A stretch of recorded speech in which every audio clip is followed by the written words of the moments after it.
1774 and King Louis XV of France is dead, and his grandson Louis XVI succeeds him. France at this point was Europe's greatest power, something which they wished to continue.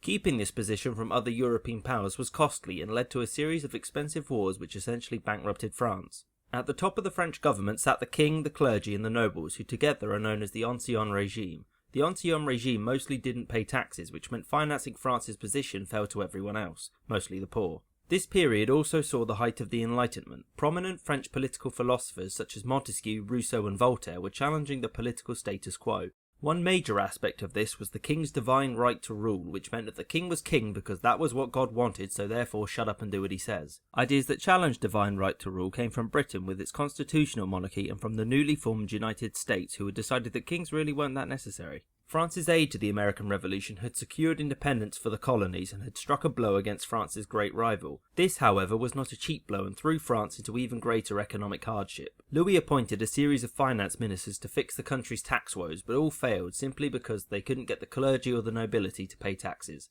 The peasantry were now starting to get restless since these tax problems hit them the hardest. A harvest failure led to the price of bread skyrocketing and riots broke out. France was now in crisis, and so Louis called for the Assembly of the Estates General, which was a major legislative assembly which had not met for over 150 years. It represented the three great estates of France: the first estate, the clergy; the second estate, the nobility; and the third estate, everybody else. No solution could be found, so in order to speed things up, King Louis simply locked the third estate out, because they were the ones who wanted change.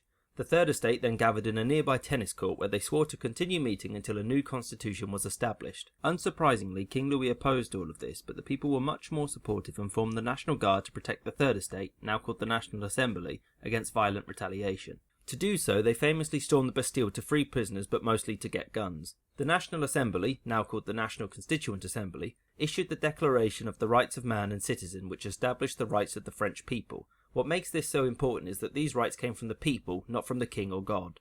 The bread situation did not improve, and as such more riots broke out. A rumour started that the royal family were hoarding food, and as such rioters, mostly women, marched on the palace of Versailles. After a standoff and some violence, the king and his Austrian wife, the disdained Marie Antoinette, agreed to return to Paris where they'd be closer to the people. The revolutionaries started to punish the clergy and the nobles. The church could no longer levy taxes, and the revolutionaries also introduced a non-religious calendar. Many nobles fled to neighbouring countries and had their lands and wealths confiscated. These revolutionaries should not be seen as unified, however. They had different ideas on what France should be. Most revolutionaries, such as the Marquis de Lafayette, wanted to keep the monarchy, but the Jacobins, led by a certain Maximilien Robespierre, wanted its complete abolition altogether. After 2 years back in the capital and with much less power, Louis decided to flee to the protection of his brother-in-law, Holy Roman Emperor Leopold II. The royal family were recognised on the way and sent back to Paris, where they were seen as enemies of the revolution, which they were. Louis and his wife's close ties with Austria meant that the revolutionaries were becoming concerned with external threats. To make matters worse, the Austrians and Prussians issued the Declaration of Pillnitz, which gave their support to Louis against the revolution. This declaration was used as a pretext to war, although Robespierre opposed it, and in April 1792 France invaded the Austrian Netherlands, beginning the War of the First Coalition. This was a victory for France, with only Britain refusing to make peace. France annexed the Austrian Netherlands and invaded the Dutch Republic, which after a popular uprising became the Batavian Republic, one of France's sister republics, which were essentially puppet states. Shortly afterwards, a second coalition, this time with added Russia, would declare war on France, but again it was a French victory. Back in France, the revolution also cracked down on internal threats. In 1792 the king was deposed and a republic declared. He was later put on trial for treason and sentenced to death by one vote. Louis was beheaded by guillotine in January 1793, and Marie met the same fate shortly afterwards. Louis's death would be the first and the most famous phase of the revolution, the Reign of Terror. This was a period of mass suspicion where neighbour would accuse neighbour of betraying the revolution.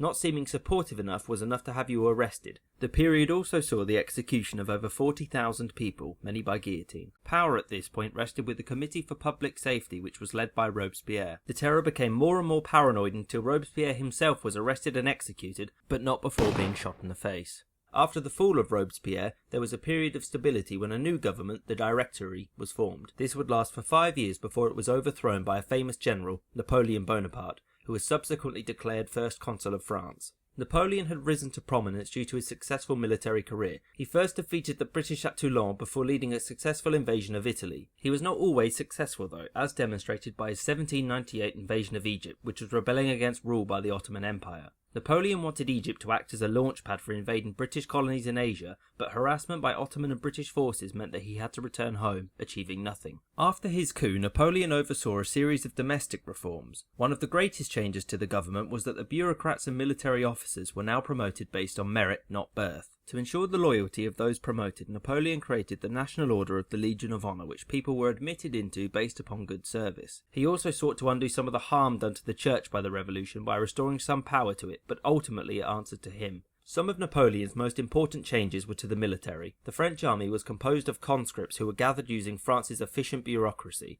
The French army saw its administration improved, specifically how orders were relayed. The army developed a more effective medical service able to stem the outbreak of epidemics, as well as a sophisticated supply chain which meant that the soldiers no longer had to live off the land as much.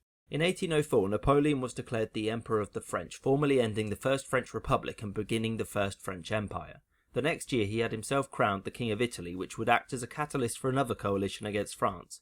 This war, the War of the Third Coalition, was the first of the Napoleonic Wars and one of the most famous. Britain had been an enemy of France since forever, and Napoleon was keen to knock it out of the war. To do so, he amassed a huge army on France's northern coast, but for an invasion to happen, Napoleon had to neutralise Britain's greatest strength, the Royal Navy. Interestingly, in order to finance the war, Napoleon sold his North American territories to the United States. The United States borrowed some of this money from British banks, which meant that the British were essentially funding a French invasion of themselves. Any hope of invading Britain was ended when the French and their ally Spain's combined fleet was destroyed at the 1805 Battle of Trafalgar. Napoleon fared significantly better on land against the continental powers. The army waiting to invade Britain marched into the Holy Roman Empire, and after some clever manoeuvring managed to secure the surrender of an Austrian army with very little bloodshed before capturing Vienna. The remnants of the Austrian army joined up with the Russians under Emperor Alexander. Napoleon gave the impression that his army was in shambles, which made the Allies confident enough to meet him at the Battle of Austerlitz. Here, Napoleon won one of his greatest victories, securing an Austrian surrender. This victory also saw the end of the Holy Roman Empire, which was dissolved shortly afterwards, becoming the Confederation of the Rhine, another French puppet state. French dominance would upset the Prussians, who would shortly afterwards begin the War of the Fourth Coalition. Bad idea. French victory here saw the creation of a semi-independent Polish state called the Duchy of Warsaw, which was carved from Prussian territory. At this point, Napoleon had a firm grip over most of Europe, and he demanded that all those under his influence join the continental system, which was essentially a trade embargo aimed at bankrupting Britain. Portugal, Britain's closest ally, was reluctant to join, and so the French with their Spanish allies invaded in 1807, forcing the Portuguese royal family to flee to Brazil. Spain was undergoing its own problems, and sensing weakness, Napoleon invaded Spain itself and installed his brother Joseph on the throne. The British then landed in Portugal, where both nations teamed up with the Spanish rebels against the French, beginning the Peninsular War, which would last for 6 years. Simultaneously, the Austrians, undeterred by France never losing, began the War of the Fifth Coalition, which France shockingly won, giving them this territory. 3 years later, Russia was getting sick of being told what to do, and so started trading with Britain again. Napoleon's support for the neighbouring Duchy of Warsaw also made Tsar Alexander nervous of a possible French invasion. This fear was well founded, since in 1812 the French invaded Russia with a huge army numbering over 500,000. Napoleon won many costly victories and occupied Moscow. The Russians, however, had destroyed everything of value as they retreated, and when winter came around, Napoleon's army froze and starved, forcing him to retreat. Napoleon's failure in Russia led to the major powers of Europe, plus the now independent United Netherlands, forming a sixth coalition against the French. This time, the coalition managed to defeat Napoleon and occupied Paris. The Peninsular War also ended with an Allied victory, and Spain became an independent nation again. Napoleon then abdicated and was subsequently exiled to the island of Elba. Shortly afterwards, Louis XVI's brother, also called Louis because why rock the boat at this point, was crowned Louis XVIII, but unlike the previous monarchy, this one was bound by a constitution. Strangely, Napoleon was not happy with his exile and managed to escape Elba and return to France. Louis XVIII bravely ran away to Britain, and Napoleon resumed his position as emperor. The countries that had just defeated the French were none too happy about this, and so formed the Seventh Coalition. The coalition was victorious, and Napoleon suffered his most famous defeat here by a joint Prussian-British army at Waterloo,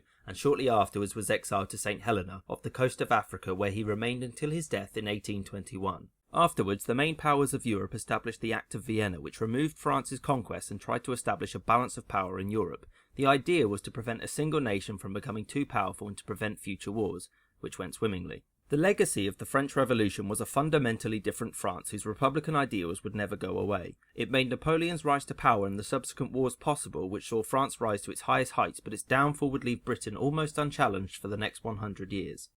I hope you enjoyed this video and thank you for watching.